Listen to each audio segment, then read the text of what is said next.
किसको दिया जाए वेंटिलेटर, एक अवेलेबल है और 2 पेशेंट्स हैं, तो किसको देना चाहिए? कोई मतलब रूल्स ऑफ द गेम होंगे ना, किसी तरह से तो डिसाइड किया जाएगा, क्या करें? जिसके या तो बचने के चांसेस ज्यादा हो। जिसके बचने के चांसेस ज्यादा हो, यानी ये कैसे डिसाइड करेंगे बचने के चांसेस ज्यादा हैं? मतलब एज से सर वो डिसाइड करेंगे, उसके उसकी प्री कंडीशन से, यानी उसको किस तरह का डिजीज है इससे डिसाइड करेंगे। हो सकते हैं, ये पैरामीटर्स भी हो सकते हैं। हाँ, ये पैरामीटर्स हो सकते हैं जो आपने अभी कहे, और ये भी हो सकता है कि जो उसको, हाँ वही जो उसको कंडीशन है उस हिसाब से। ठीक है, तो कोई ना कोई तो rules of the game, when you have to operate you have to make some rules of the game. तो कोई ना कोई रूल्स तो आपको बनाने पड़ेंगे, और जब ये डिसीजन लिया जा रहा होता है ना, तो उस जगह को कहते हैं ट्रियाज। तो ट्रियाज में when there are the number of patients is more than the number of facilities available, in this case let's say के वेंटिलेटर है, तो आप ये this is an ethical decision, ठीक है, this is an ethical dilemma. Obviously one would want to save each and everyone, but there are instances where you cannot save everyone and you have to choose between the two, between two or more. So that is an ethical decision, that is an ethical dilemma that you need to take a decision in. अब हमने तो क्योंकि ethical schools of thought, ethical theories पढ़ ली हैं, अब इसका, और अभी हम क्योंकि इस तरह के पेंडेमिक में है, तो ये इस तरह की चीजें सुनने को भी मिल रही हैं। कोर्ट्स के लिए तो बहुत अच्छा है, एथिकल पॉइंट ऑफ व्यूज के लिए तो बहुत अच्छा है, लेकिन ये कि वैसे दुनिया के लिए तो बुरा ही हो रहा है।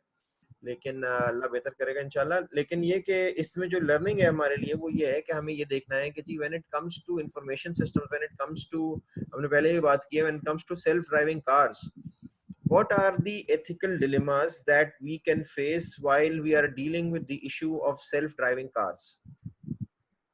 ठीक है, what do you think can be the issues of self driving cars, ethical issues, while we are programming the self driving cars, while we are thinking about what needs to be done, what kind of decisions need to be made when we are programming the self driving cars? I think ये पहले भी discuss किया था कि मतलब हाँ बिल्कुल किया था हमने, हमने बिल्कुल इंट्रोडक्टरी लेवल पर डिस्कस किया था इसको। कि अगर लेट्स से कोई ऐसी सिचुएशन हो जिसमें हम प्रिवेंट, कार जो है वो प्रिवेंट कर ही नहीं सकती कि कोई एक्सीडेंट हो, जैसे साइड में लेट्स से एक तरफ कोई बूढ़ा आदमी है, एक तरफ कुछ बच्चे हैं, तो किसको किस तरफ जाना चाहिए फिर? और ये पता है कि प्रिवेंट हो ही नहीं सकता ये, तो प्रोग्राम में क्या होगा कि किस तरफ जाना चाहिए। हाँ देखो, हम तो ट्रॉली प्रॉब्लम डिस्कस ही इसलिए कर रहे थे ना, याद है ना ट्रॉली प्रॉब्लम जो हमने डिस्कस करने शुरू किए थे कि जी वो यू हैव द स्विच, और जब आप स्विच, मतलब आप उसको स्विच ऑफ कर देंगे या ऑन कर देंगे या जो भी, when you would convert the switch, तो वो 5 लोगों के बजाय किसी एक के पास चले जाएगा, वो उस ट्रैक पे बैठा हुआ है जो कि जिसपे ट्रेन कभी जाती नहीं थी, ट्रॉली कभी जाती नहीं थी। तो ये जो सारे इश्यूज हैं, these are all ethical dilemmas, और इन एथिकल डिलेमास को ही केटर करना होता है हमें, ताकि हम एक ऐसी सिचुएशन पे पहुंच सके which is more ethical than the other may be barrel। तो जो सेल्फ ड्राइविंग कार है वो एक बहुत इंपॉर्टेंट इंफॉर्मेशन सिस्टम इशू है। आर्टिफिशियल इंटेलिजेंस में एथिक्स का क्या रोल है, मशीन लर्निंग में एथिक्स का क्या रोल है, हमें इस इशू से, इस केस से हमें ये समझ में आता है।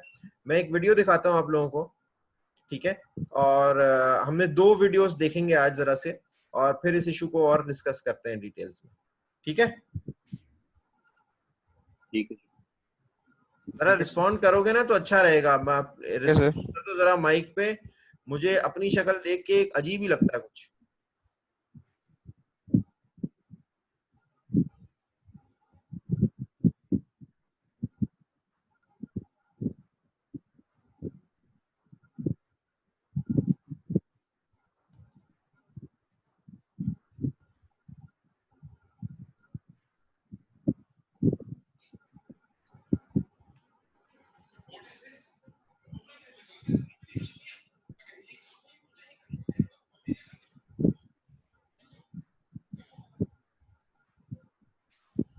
अच्छा, अभी ये ऐड चला था, इसकी भी आवाज आई होगी आप लोगों को, लेकिन ये मेरी तरफ से नहीं था भैया।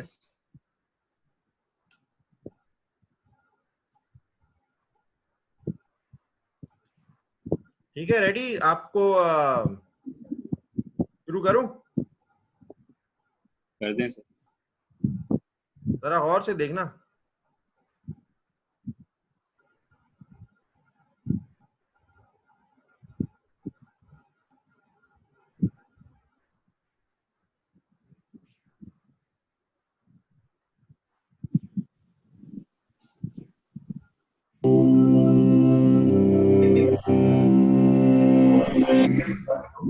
This is a thought experiment. Let's say at some point in the not so distant future, you're barreling down the highway in your self driving car, and you find yourself boxed in on all sides by other cars.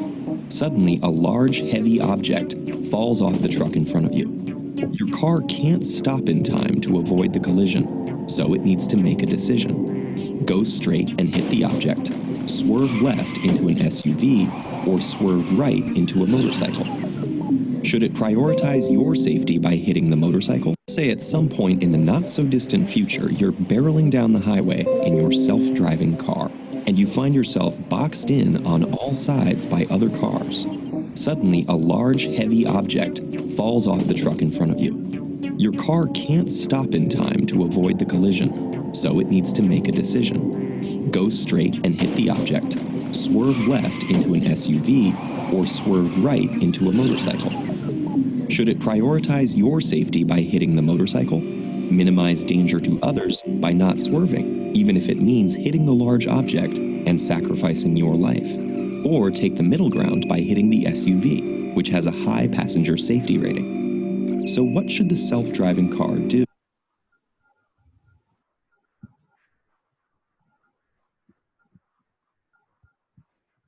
हाँ भाई, क्या करे? Self driving car बेचारी क्या करे? सही है, मतलब प्रोग्रामेटिक में पोर्ट तो नहीं किया जा सकता ना, अगर ये मशीन लर्निंग है तो फिर मतलब अनसर्टेन है कि क्या करेगी। नहीं तो मशीन लर्निंग है तो उसको भी तो आप कोई एक एल्गोरिथम चूज करेंगे ना, कोई एक एल्गोरिथम बनाएंगे कि जी उसमें प्रेफरेंस किसी चीज की तो होगी ना। क्या करना चाहिए? What would you have done in a situation? आप क्या करते अगर आपको चले प्रोग्राम करना है तो आप क्या करते? आई थिंक प्रेफरेंस ये होती है कि जिसकी गाड़ी है, जो गाड़ी है अंदर बैठा है, उसको डैमेज मिनिमम हो। चलो शायद। ठीक है, निखिल निखिल कह रहे हैं कि डैमेज मिनिमम हो। और कौन बताएगा? अफजल, जुबैर? तो यही है कि डैमेज मिनिमम अपने आप को सबसे जो अंदर बैठा है या ड्राइव कर रहा नहीं नहीं, है अपने आप को काफी मिनिमम डैमेज हो या डैमेज मिनिमम हो, दो अलग अलग बातें हैं। तो मैं कह रहा था अपने आप का, जो डैमेज गाड़ी वैसे के तो अंदर डैमेज बैठा मिनिमम होना चाहिए देखो लेकिन उस वक्त दो दिमाग दो उस दो वक्त बातें दो बातें क्या है? एक बात ये है कि डैमेज मिनिमम हो। डैमेज मिनिमम में ये भी हो सकता है कि जी 5 लोग मर रहे हैं और एक आप मर रहे हैं, तो ये डिसीजन हो कि जी जाके जो है वो दीवार में घुस जाए गाड़ी और आप मर जाए, 5 लोग बच गए। और एक ये है कि आपको डैमेज ना हो, यानी आपकी गाड़ी है यार, आपने गाड़ी खरीदी है तो आप कम से कम मतलब गाड़ी से ये तो एक्सपेक्ट करेंगे ना कि वो आपकी वफादार हो, मतलब आपको तो बचाए कम से कम। तो वो 5 लोगों को मार दे और आपको बचा ले, तो आप तो ऐसी गाड़ी में ही आप ऐसी गाड़ी सर खरीदेंगे ना कि जो कि हर सिचुएशन में आपको बचाए। सर मैं भी, लेकिन अब फर्स्ट टाइम, लेकिन जब आप एक्सीडेंट के में होते हैं, उस सिनेरियो में होते हैं, उस वक्त जो चीज पहले दिमाग को क्लिक करती है जो आप हमेशा वही करते हैं। ये नहीं सोचते कि अच्छा मैं इधर लेफ्ट मोड़ दूंगा तो इतने बंदे मर रहे हैं, राइट मोड़ दूंगा तो इतने मर रहे हैं। क्या पता एक आपके राइट पे अगर आप राइट टर्न करते हैं, एक साइकिल वाला या बाइक वाला जा रहा है, उसको बचाते बचाते आप कहते हैं नहीं मैं लेफ्ट टर्न कर लेता हूँ, तो आपको लेफ्ट से नहीं पता पीछे 3 बाइक्स वाले आ रहे हैं, तो 3 वो गए ना, उधर से एक को बचा दिया, 3 इधर से चले गए। नहीं तो देखो, वो तो एक्सीडेंट होता है ना, और वो तो इम्पल्स डिसीजन होता है। इम्पल्स डिसीजन मतलब ये है हाँ, कि वो एक रिफ्लेक्सिव एक्शन होता है इम्पल जब आप खुद डिसाइड तो कर रहे होते हैं। व्हेन इट इज अ तो सेल्फ ये चीज driving car, when it is programmatically कैसे करेंगे? हाँ। ये चीज प्रोग्रामेटिकली यानी सेल्फ ड्रिवन कार में किस तरह हो सकती है? अरे भाई, सेल्फ ड्राइविंग कार में तो पहले से डिसाइडेड नहीं होगा ना, वो सॉरी पहले से डिसाइडेड होगा, क्योंकि हर तरफ तो कैमरास लगे हुए हैं। वो हर तरफ से आने वाले ट्रैफिक को एनालाइज किया जा रहा है, उसको पता है, उसको तो ये डिटेल्स भी ठीक पता है। है कि जो बाइक पे बैठा हुआ है उसकी फैमिली कितनी है, वो कितना, वो कोई होमलेस है, वो कोई मतलब वो कौन है, वो करप्शन है, उसके ऊपर चार्जेस हैं किसी चीज के, वो किसी जमाने में कोई मुजरिम रह चुका है, ये भी सारी डिटेल्स हो सकती हैं। क्यों नहीं हो सकती? ठीक तो है, तो इस उसको एनालाइज सिचुएशन में करने में कितना टाइम हमें जो लगेगा? डिसीजन लेना है ना, देखो जब हम खुद हम्म, ड्राइव कर रहे होते हैं, जो मैनुअल ड्रिवन कार्स हैं, उसमें it is a reflex action. यहाँ पे it is not a reflex yes. Action, it is a programmed decision. ठीक है, जो कि जिसमें बहुत सारे फैक्टर्स आ गए. जब आप खुद गाड़ी चला रहे हैं, आपको थोड़ी पता है कि कौन इधर है कौन उधर है. आप तो बस जहां आपका दिल चाहता है घुस जाते हैं. मतलब नहीं घुसते होंगे, लेकिन ये कि ऐसे ही होता है ना. मैडम अफशा, क्या कहती हैं आप? अस्सलाम वालेकुम सर। वालेकुम सलाम. क्या क्या हाल है कहती हैं सर? आप? फर्स्ट क्लास, अल्हम्दुलिल्लाह. सर पहले तो वेरी सॉरी टू से मैंने अभी ज्वाइन किया, ज्वाइन है बहुत ना? पहले से किया हुआ, मगर अच्छा, लेसन करना अभी स्टार्ट मैं किया है। पहले सेशन में स्टूडेंट्स को कह रहा था कि तुम लोग लॉग इन करके चले जाते हो. यहाँ तो पता लगा कि नहीं सर, एक्चुअली कुछ काम था इसलिए मैं गेट अच्छा, ओपन करने गई थी नीचे। चलिए खैर, हम असद आमिर से पूछते हैं. असद आमिर, आपके ख्याल में क्या करना चाहिए?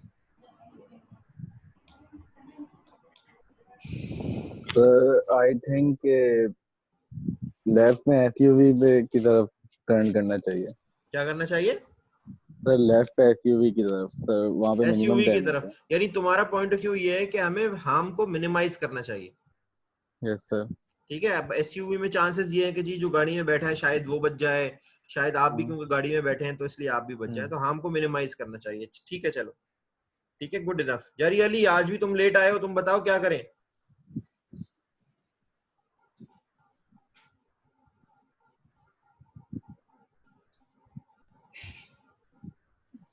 सर सही बोल रहे थे, हाँ. लगता है सही बोल रहे थे. देखा, बंदा गायब है.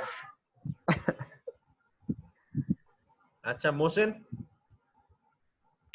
जी सर, अस्सलाम वालेकुम. वालेकुम सलाम. हाँ भाई, क्या करें? सर मैं तो बिल्कुल अभी भी ज्वाइन किया. अच्छा चलो ठीक है. खैर, अब बाकी का वीडियो देखते हैं. मैं शुरू से लगा देता हूँ ताकि वो लोग जो बाद में आए जरा सा देख लें. ठीक है. Yes sir.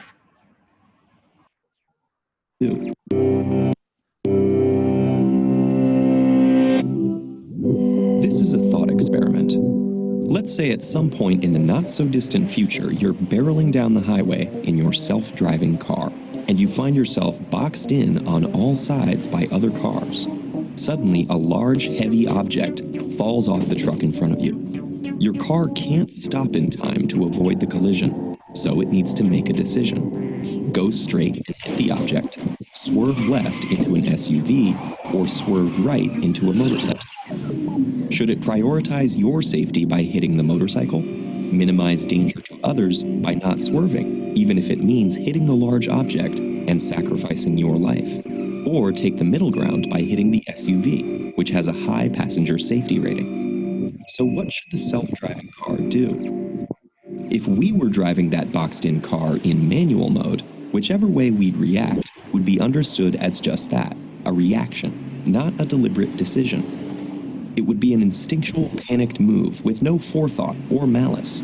But if a programmer were to instruct the car to make the same move, given conditions it may sense in the future, well, that looks more like premeditated homicide.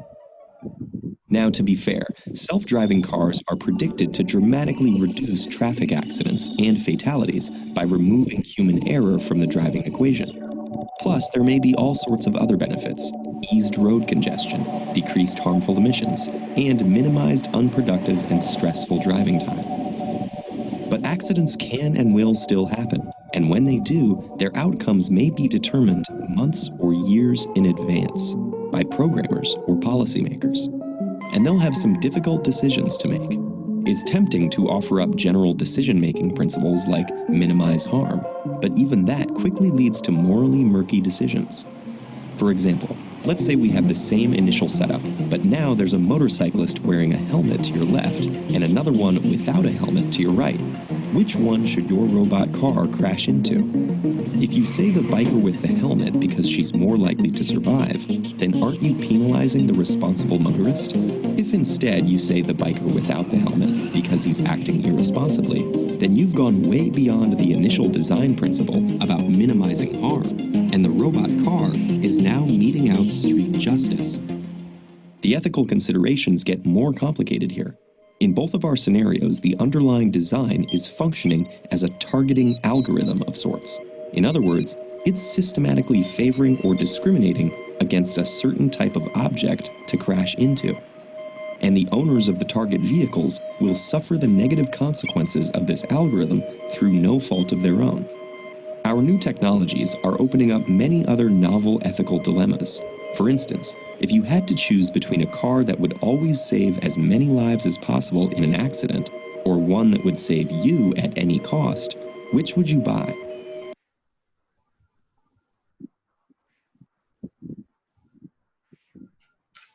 Gee, which would you buy? A car that will save more lives or the car that would save you? Of course जो हमें बचाएगी जो वही हमें bye बचाएगी। करेंगे।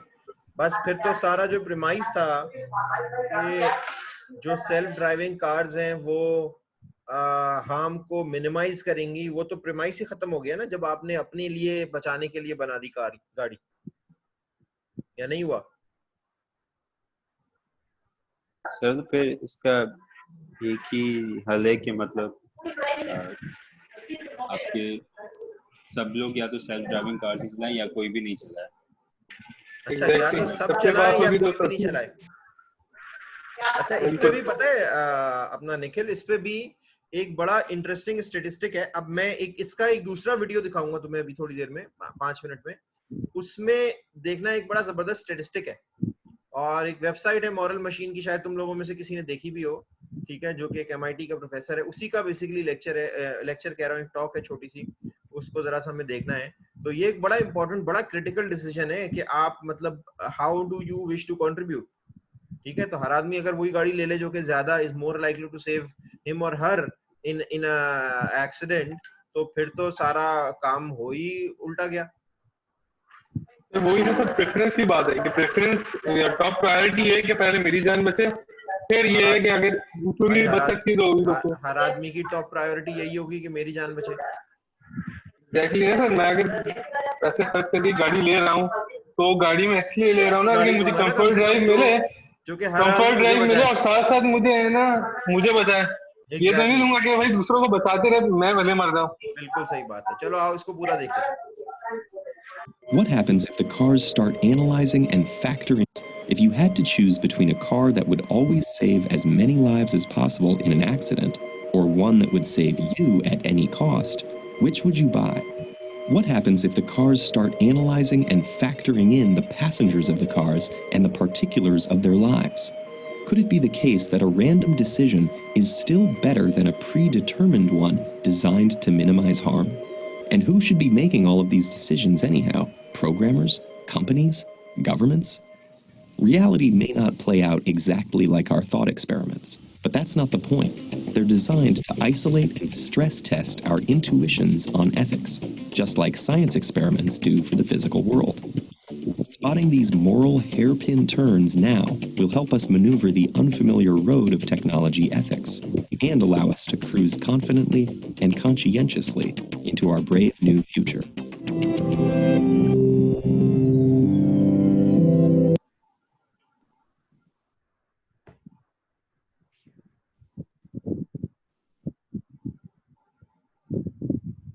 हाँ भाई, कुछ बात समझ में आई है? शुरू हुई है आना समझ? And that is why it is called a dilemma. ठीक है, you are stuck between two rights, maybe two wrongs. जब एक गलत और एक सही है तब तो it is not a dilemma. When two things are right, then it is a dilemma. आपको उसमें से चूज करना है ना, then it is a dilemma. Two wrongs है, उसमें से एक चूज करना है, then it is a dilemma. कौन सा सही चूज करते हैं मतलब? हाँ? क्या होता है इसकी बात? फिर आप कैसे कोई सही चूज करते हो आपके लिहाज से? नहीं देखो, that is why it is a dilemma. बहुत सारी रिसर्च हुई है, और एक मैं वेबसाइट अभी तुम्हें दिखाता हूँ, ठीक है, ये लो,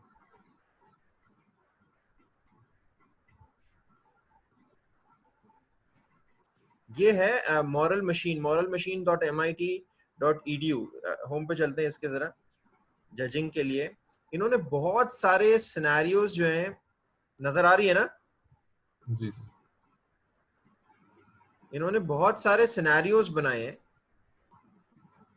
ठीक है, और इन्होंने सिनेरियोज बना के मैं स्टार्ट जजिंग पे जाता हूँ, और ये डेटा है, बेसिकली डेटा जमा कर रहे हैं। अब ये दो केसेस हैं आपके सामने, एक ये जिस पे भी मेरा माउस है मेरे लेफ्ट पे है, this is basically a car, वही हम जो अभी सेल्फ ड्राइविंग कार की बात कर रहे हैं, आप चला रहे हैं इस कार को, एक कार है, अगर ये सीधी जाती है तो ये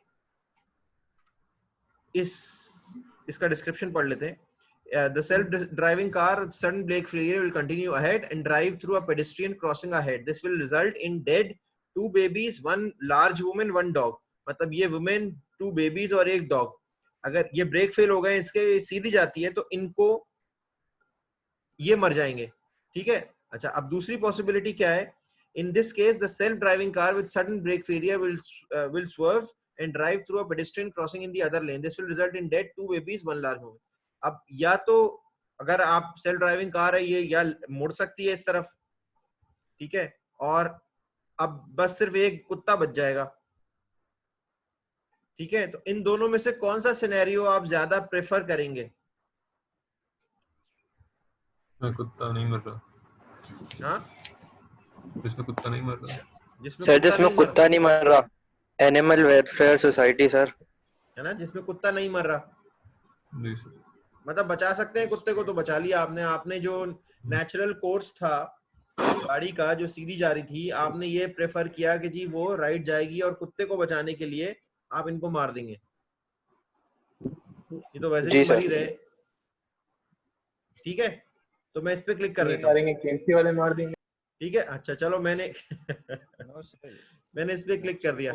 अब दूसरा केस है, दूसरा केस ये है कि अब जो है ये self driving car with sudden brake failure will swerve and crash into the concrete barrier. अब अगर ब्रेक फेलियर होता है और स्werve होती है कार, तो स्किड होती है कार, तो वो इस बैरियर पे चली जाएगी, और जो लोग गाड़ी में बैठे हुए हैं वो मर जाएंगे, और उसमें जो लोग बैठे हुए हैं उसमें 2 एल्डरली वुमेन है और 3 एल्डरली मैन है, ठीक है। जो दूसरा केस है उसमें ये कि गाड़ी सीधी जाती रहेगी, जो उसका नेचुरल कोर्स है, ब्रेक फेलियर जो है will continue ahead and drive through a pedestrian crossing ahead. This will result in 1 girl dead, 1 boy dead, 2 men dead, 1 woman dead. What would you do and why? Sir barrier. Barrier क्यों? जी sir, वहाँ ज्यादा बड़े लोग हैं तो उनके survival के chances ज्यादा है ना, वो बच्चे तो फिर अगर हिट होगी तो मरेंगे।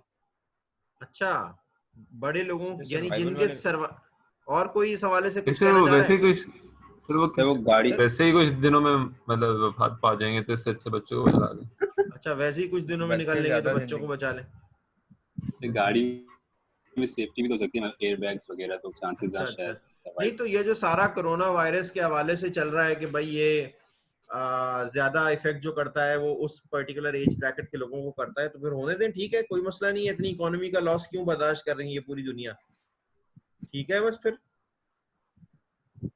किसी को मारना है नहीं सर, एल्डरली को लाजमी थोड़ी, सिर्फ एल्डरली को, अब जैसे सबसे ज्यादा कैपिटल होने के बाद है ना। हाँ, सबसे ज्यादा कैपिटल उन्हीं के पास है। अच्छा, यानी इट इज अबाउट मनी। चलो खैर, मैं किस पे क्लिक करूं, लेफ्ट पे या राइट पे? राइट पे। इनको बच्चों को मारे? लेफ्ट पे दूसरे वाला, चलो एक कर दिया, ये वाला, ठीक है। अच्छा, अब ये क्या हो रहा है, ये बेसिकली बहुत सारे सिनेरियोज हैं, 13 सिनेरियोज हैं ये इन टोटल। दुनिया, आप अपना सिनेरियो भी डिजाइन कर सकते हैं इस पे। दुनिया के मुख्तलिफ मुल्कों से लोगों ने इसके रिस्पॉन्सेज दिए हैं, इन्होंने रिस्पॉन्सेज कलेक्ट करने के बाद उस डेटा को कंपाइल किया है, और उन्होंने देखा कि जी दुनिया में लोग जो हैं वो क्या समझते हैं कि जब ऐसी सिचुएशंस हो तो क्या किया जाए, ठीक है। तो अब मैं एक दूसरा वीडियो आपको दिखा रहा हूँ, ठीक है। ये उसी प्रोफेसर की एक टॉक है छोटी सी, जिसने ये वेबसाइट बनाई और ये डेटा जमा किया, ठीक है। रेडी हो? Okay sir. Yes sir. Yes sir. अच्छा, अब ये थोड़ी लंबी है, 13 मिनट की है, लेकिन बड़ी जबरदस्त है।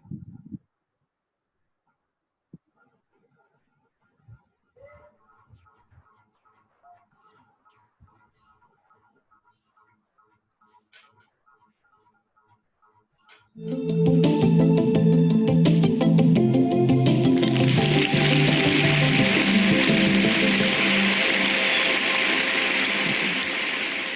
I'm going to talk about technology and society. The Department of Transport estimated that last year 35,000 people died from traffic crashes in the US alone. Worldwide, 1.2 million people die every year in traffic accidents. If there was a way we can eliminate 90% of those accidents, would you support it? Of course you would.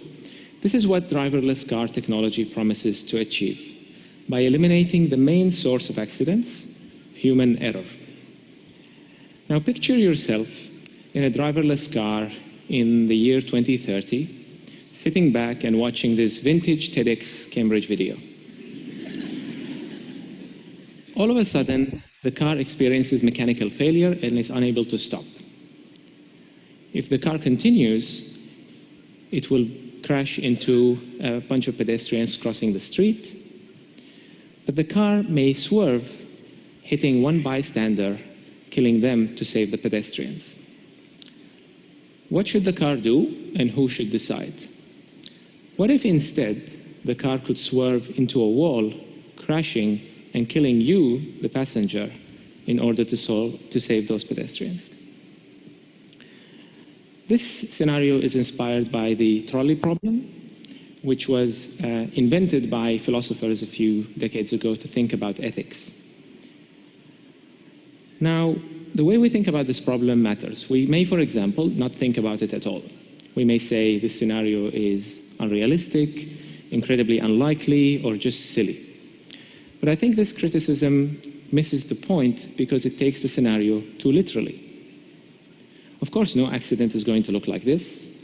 No accident has 2 or 3 options where everybody dies somehow. Instead, the car is going to calculate something like the probability of hitting a certain group of people.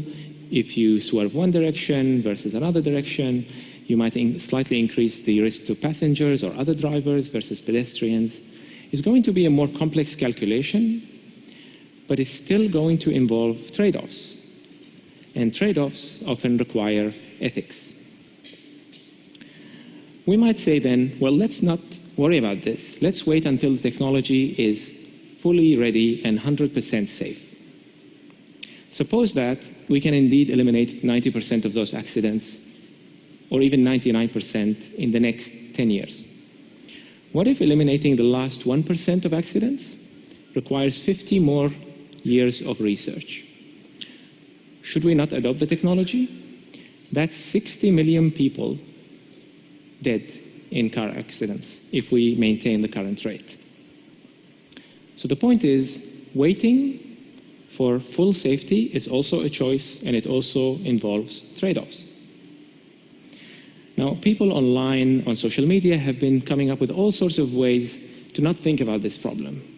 So one person suggested the car should just swerve somehow in between the passengers and the bystander. Of course, if that's what the car can do, that's what the car should do. We're interested in scenarios in which this is not possible. But my personal favorite was a suggestion by a blogger to have an eject button in the car that you press just before the car self-destructs. So if we acknowledge that cars will have to make trade-offs on the road, how do we think about those trade-offs? And how do we decide? Well, maybe we should run a survey to find out what society wants, because ultimately, regulations and the law are a reflection of societal values. So this is what we did. With my collaborators, Jean-François Bonnefond and Azim Sharif, we ran a survey in which we presented people with these types of scenarios. And we gave them 2 options, inspired by 2 philosophers, Jeremy Bentham and Immanuel Kant. Bentham says the car should follow utilitarian ethics. It should take the action that will minimize total harm, even if that action will kill a bystander, and even if that action will kill the passenger.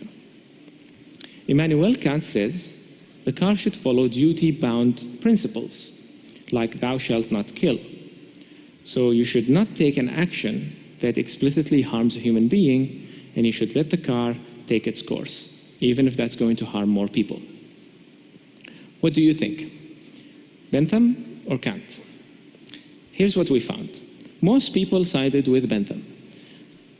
So it seems that people want cars to be utilitarian, minimize total harm, and that's what we should all do.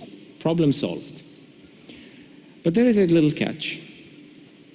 When we asked people whether they would purchase such cars, they said absolutely not. They would like to buy cars that protect them at all costs, but they want everybody else to buy cars that minimize harm. We've seen this problem before. It's called a social dilemma. And to understand the social dilemma, we have to go a little bit back in history. So in the 1800s, English economist William Foster Lloyd published a pamphlet which describes the following scenario. You have a group of farmers, English farmers, who are sharing a common land for their sheep to graze. Now, if each farmer brings a certain number of sheep, let's say 3 sheep, the land will be rejuvenated, the farmers are happy, the sheep are happy, everything is good. Now, if one farmer brings 1 extra sheep, that farmer will do slightly better, and no one else will be harmed. But if every farmer made that individually rational decision, the land will be overrun and it will be depleted to the detriment of all the farmers and, of course, to the detriment of the sheep. Now, we see this problem in many places, in the difficulty of managing overfishing or in reducing carbon emissions to mitigate climate change. When it comes to the regulation of driverless cars, the common land now is basically public safety. That's the common good. And the farmers are the passengers or the car owners who are choosing to ride in those cars. And by making the individually rational choice of prioritizing their own safety, they may collectively be diminishing the common good, which is minimizing total harm. It's called the tragedy of the commons, traditionally, but I think in the case of driverless cars, the problem may be a little bit more insidious, because there is not necessarily an individual human being making those decisions. So car manufacturers may simply program cars that will maximize safety for their clients. And those cars may learn automatically on their own that doing so requires slightly increasing risk for pedestrians. So to use the sheep metaphor, it's like we now have electric sheep that have a mind of their own. And they may go and graze even if the farmer doesn't know it. So this is what we may call the tragedy of the algorithmic commons. And it offers new type of challenges. So typically, traditionally, we solve these types of social dilemmas using regulation. So either governments or communities get together and they decide collectively what kind of outcome they want and what sort of constraints on individual behavior they need to implement. And then using monitoring and enforcement, they can make sure that the public good is preserved. So why don't we just ask regulators to require that all cars minimize harm? After all, this is what people say they want. And more importantly, I can be sure that as an individual, if I buy a car that may sacrifice me in a very rare case, I'm not the only sucker doing that while everybody else enjoys unconditional protection. So in our survey, we did ask people whether they would support regulation, and here's what we found. First of all, people said no to regulation. And second, they said, well, if you regulate cars to do this and to minimize total harm, I will not buy those cars. So ironically, by regulating cars to minimize harm, we may actually end up with more harm, because people may not opt into the safer technology even if it's much safer than human drivers. I don't have the answer, the final answer to this riddle, but I think as a starting point, we need society to come together to decide what trade-offs we are comfortable with and to come up with ways in which we can enforce those trade-offs. So as a starting point, my brilliant students, Edmond Awad and Sohan D'Souza, built the Moral Machine website, which generates random scenarios at you, basically a bunch of random dilemmas in a sequence where you have to choose what the car should do in a given scenario. And we vary the ages and even the species of the different victims. And so far we've collected over 5 million decisions by over 1 million people worldwide from the website. And this is helping us form an early picture of what trade-offs people are comfortable with and what matters to them, even across cultures. But more importantly, doing this exercise is helping people recognize the difficulty of making those choices and that the regulators are tasked with impossible choices. And maybe this will help us as a society understand the kinds of trade-offs that will be implemented ultimately in regulation. And indeed, I was very happy to hear that the first set of regulations that came from the Department of Transport announced last week included a 15-point checklist for all car makers to provide. And number 14 was ethical consideration. How are you going to deal with them? So we also help people reflect on their own decisions by giving them summaries of what they chose. And I'll give you one example. I'm just going to warn you that this is not your typical example, your typical user. This is the most sacrificed and the most saved character for this person.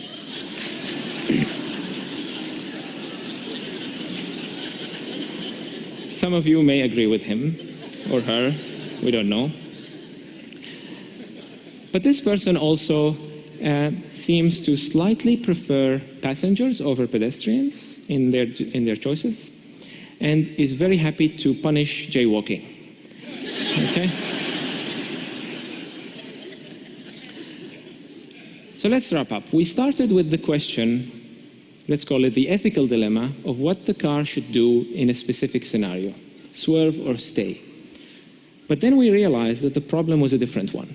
It was the problem of how to get society to agree on and enforce the trade-offs they're comfortable with.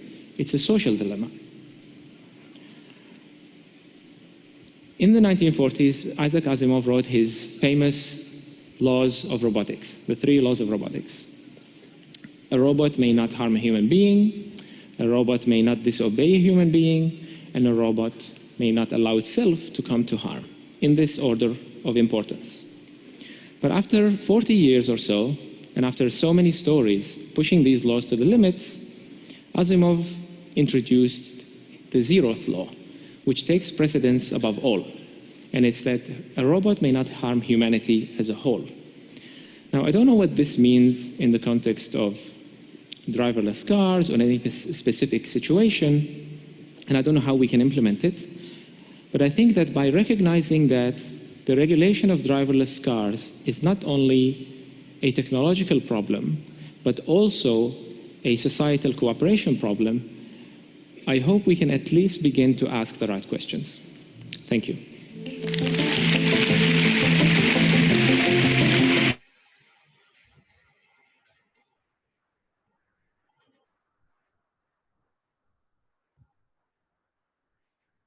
जी देखा video या देखा मैंने देखा बस कहीं निकल लिए थे? मैंने देखा वीडियो। तो बहरहाल इसमें मैंने वेबसाइट भी दिखाई है, उसको देखना जरा सा और एक्सप्लोर करना। दूसरा ये कि उसमें जो हमने दोनों जेरेमी बेंथर और इमन कांट दोनों स्कूल्स ऑफ थॉट्स हमने पढ़े और हमें पता है कि वो कहाँ से आ रहे हैं और उसमें दोनों का क्या प्रेमाइस है, दोनों की लॉजिक क्या है और दोनों किस चीज को ज्यादा प्रेफर करते हैं, वो भी है। Obviously it starts from being an ethical dilemma, it goes on to becoming a social dilemma, or obviously it all involves self-driving cars, driverless cars कह लें, autonomous vehicles कह लें. Again, it is not just cars, it is about buses as well, it can be about public transport, it can be about airplanes as well. ऐसा नहीं है कि ये सिर्फ गाड़ियों तक रहेगी बात, it can go on till to airplanes as well as warplanes तो वैसे ही हैं, जो ऑटोनमस प्लेन्स हैं, जो क्या कहते हैं उनको, ड्रोन्स हैं, ड्रोन्स तो कंट्रोल्ड भी होते हैं मगर मतलब they can also be self controlled. तो ये है सूरत हाल। और अब आपका टास्क ये है कि जरा सा इस वेबसाइट को एक्सप्लोर कर लीजिएगा। और दूसरा सेल्फ ड्राइविंग कार्स, और हमने जो बात शुरू की थी ना वो ट्रियाज से बात शुरू की थी, ट्रियाज के बारे में जरा सा पढ़ लीजिएगा कि इन, और क्योंकि वो इस सिचुएशन से जो इस वक्त हमारे इर्द गिर्द है उससे रिलेट भी करता है, तो जरा हमें आसानी भी होगी समझने में कि why are these decisions made, what kind of ethical choices we have when we have to face a situation where we have to save one people out of the many that are suffering from a particular disease and we have only equipment to save one. ठीक है? ठीक है sir. अच्छा, दूसरी चीज ये बताओ मुझे, आप लोगों ने शायद मेल्स वगैरह कोई देखी हो, आप लोगों से पूछा गया है कि मतलब हमें पूछना है या आपसे पूछा गया है कि आप लोगों को अगर एग्जाम होपफुली खुल जाएगा 1 जून से कैंपस, तो ऑन कैंपस एग्जाम हो जाएंगे, लेकिन अगर नहीं खुल पाता तो आप लोग क्या प्रेफर करेंगे? क्या पास फेल पॉलिसी हो कोर्स की, या फिर एग्जाम हो और उसमें फिर ग्रेड दिया जाए स्टूडेंट्स को? सही है, पॉलिसी एग्जाम के रिगार्डलेस नहीं थी कि मतलब एग्जाम होगा भी तो तब भी ये पॉलिसी इंप्लीमेंट होगी। मेरी अंडरस्टैंडिंग ये थी। नहीं देखो, मेरे ख्याल में एग्जाम होगा तो एग्जाम होगा ना, फिर मतलब फिजिकल एग्जाम सर अगर आप सबको ए दे रहे हैं तो फिर एग्जाम ले लेते हैं, वरना फिर पास फेल ही ठीक है। अगर मैं ये बता दूं तुम्हें कि सबको ए दे रहा हूं तो फिर तुम परसों से क्लास में ही नहीं आओगे। सर मैं रोज क्लास में सबसे पहले आके बैठ जाऊंगा सर। हाँ सही बात है। कौन सी क्लास ऐसी गुजरी है जिसमें तुम पहले आए हो? सर मतलब अगर पता चल जाएगा ए आ रहा है तो फिर आ जाऊंगा। तो फिर तो यार ये मतलब ऐसी पॉजिटिव रीइंफोर्समेंट है ए की खबर की।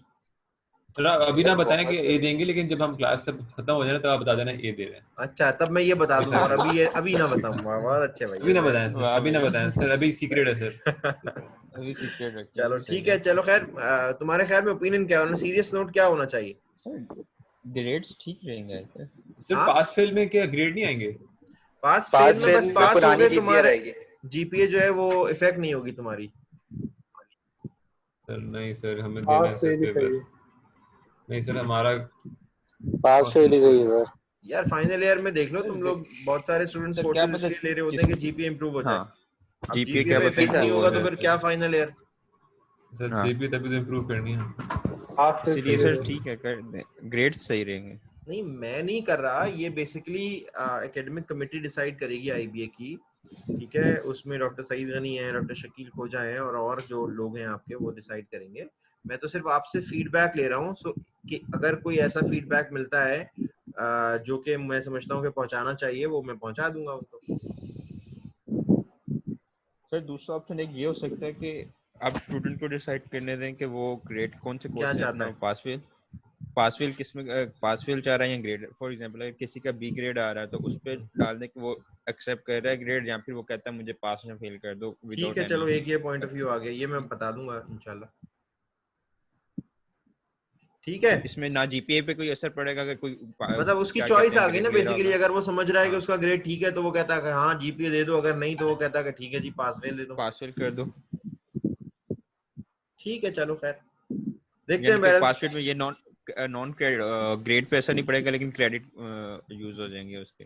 हाँ जीपीए वही जो पहले बोले ना कि सर कोई ऐसी स्कीम निकालें जिसमें सबको ए मिलेगा सर। मतलब हम लोग जितने कोई ऐसी स्कीम निकाले जिसमें सबको ए मिले। एक मिनट, ये जो बात मैं कह रहा था, सॉरी बात कर, एक ऐप बना लेते हैं, उसमें तुम्हें 8307 पे मैसेज करना होगा और ए मिल जाएगा। ठीक है, ये भी सही है ना सर। मैं जो बात कर रहा था, गुड स्टार्टअप आइडिया। ग्रेड की जो बात कर रहा था उसमें ये भी हो सकता है, अगर हमने फॉर एग्जांपल 5 कोर्स लिए हैं, 3 कोर्स में हम लोग अगर ग्रेड्स ले लें और 2 में हम पास फेल का क्राइटेरिया कर सकें। वो तो वही बात हो गई ना कि आपकी चॉइस पे आ गया। चॉइस पर आ जाए, ठीक है। तो ये वाला पॉइंट रख लीजिए। मोहसिन कह रहे हैं, अच्छा मोहसिन कह रहे हैं privately, if I was driving then killing someone would be on me, so I would rather sacrifice my life to kill someone else, but in case of self driving I am paying a premium for comfortable someone has killed me with the car and saved my life, then the death of that person is not on me, but that would be counted. बेटा यही तो सवाल है मोहसिन कि जी ये इस मौत का जिम्मेदार कौन होगा, वो आदमी जो कि जिसने प्रोग्राम किया है, वो कंपनी जिसने वो गाड़ी बेची है, या गवर्नमेंट पॉलिसी बनाएगी कि जी ऐसी केसेस में क्या पॉलिसी होनी चाहिए, ऐसी गाड़ियों में पॉलिसी होनी क्या चाहिए। सवाल ही है ये सारा, ठीक है। This is the dilemma that we are facing. ये रिस्पॉन्सिबिलिटी लेगा कौन? अल्टीमेटली तो प्रोग्रामर ने प्रोग्राम करनी है ना। प्रोग्रामर अगर अपनी मर्जी से वो कहता है कि नहीं यार मैं अपनी गाड़ी को तो ऐसा बनाऊं कि वो हर हाल में मुझे बचाए। बात समझ रहे हो? इसमें यही है कि गवर्नमेंट रेगुलेशन ही सही रहेगा, क्योंकि सबके पास एक स्टैंडर्डाइज चीज होगी, एक यूनिफॉर्म। हाँ, तो यानी प्राइम मिनिस्टर की गाड़ी ऐसी होगी कि अगर एक्सीडेंट में जा रही हो तो वो अपने आप को बचा ले। ये कहाँ का इंसाफ हुआ फिर भाई? अगर गवर्नमेंट नहीं, मैं कह रहा सिर्फ नहीं, बट पॉलिसी स्टैंडर्डाइज होगी। वो तो वैसे वो करप्शन हो गया ना, गवर्नमेंट ऑफिशियल्स अपने लिए बेहतर चीज बना रहे हैं। सर तो इस तरह तो कभी भी एक है ना सिंगल पॉइंट पे नहीं पहुंच पाएंगे कभी भी। नहीं ये होना चाहिए, क्योंकि हर किसी को ऑब्वियसली हर किसी को उससे इख्तिलाफ होगा। इट इज, हाँ, it is not about again reaching an ethical conclusion. मगर अभी तुमने शायद वीडियो गौर से नहीं देखा, उसमें यही बात थी कि it is about social acceptance of this dilemma. ठीक है, कि कितने ज्यादा this is a social dilemma. Why? Because you want people to understand कि जी क्या वो इन सब चीजों में से ज्यादा प्रेफर करेंगे। That is what it is all about at the end of the day. और तुम वो सर्वे लेना जरा और जज करना कि क्या करोगे, फिर देखना तुम्हारे रिजल्ट बाकी दुनिया के रिजल्ट से कहाँ पे हैं। ठीक है, तो मेरा ख्याल है अभी के लिए हम यही रखते हैं। और दूसरा ये कि अटेंडेंस जरा सा बोल दो।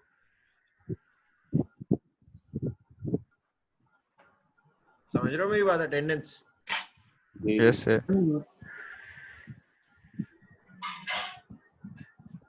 नो अटेंडेंस पॉलिसी क्या?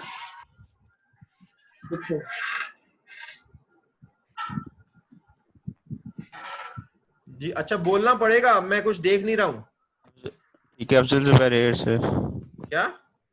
अफजल प्रेजेंट। नहीं, बोलना पड़ेगा ना। Afzal Zubair. Yes sir. Anfal Siddiqui. Anfal. Ariba Hasan.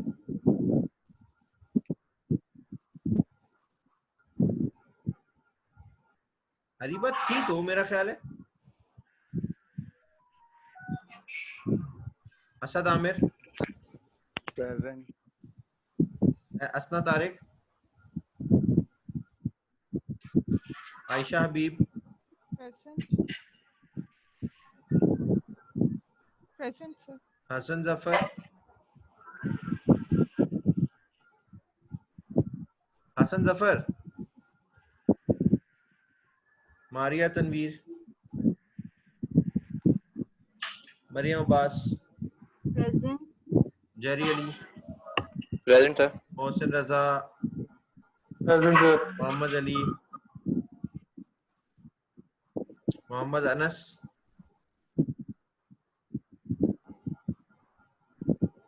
Barman Khan. Present sir. Hamza Siddiqui. Mohammad Haris. Maaz Siddiqui. Mohammad Mustafa. Mohammad Raza और Muzammil Shah. Nargis Fatima. Nikhil Kumar. Present sir. Ramsha Yasin. Sahar Akbar. Saliya Zubairi. Present sir. Sanobar Khan. Syed Mohammad Anas.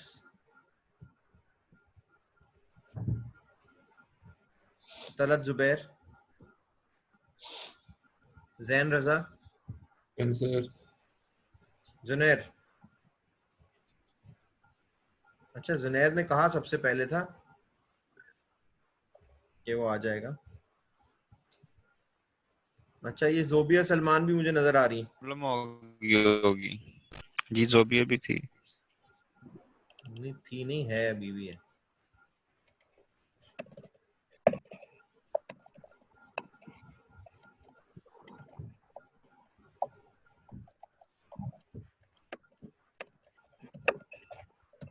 तो भैया क्या मसला है? अब तो आने का भी कोई इशू नहीं है, तो अब तो अपने सेक्शन में क्लासेस लें भाई।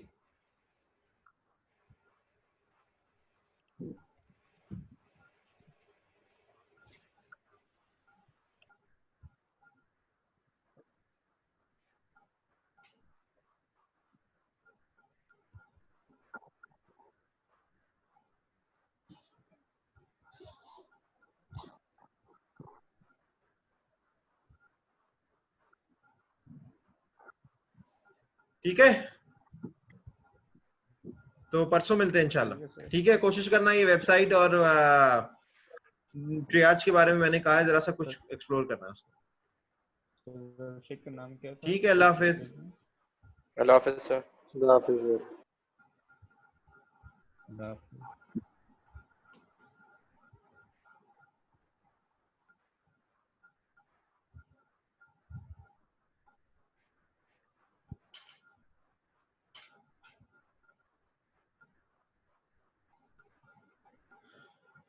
रजा, क्लास खत्म हो गई है।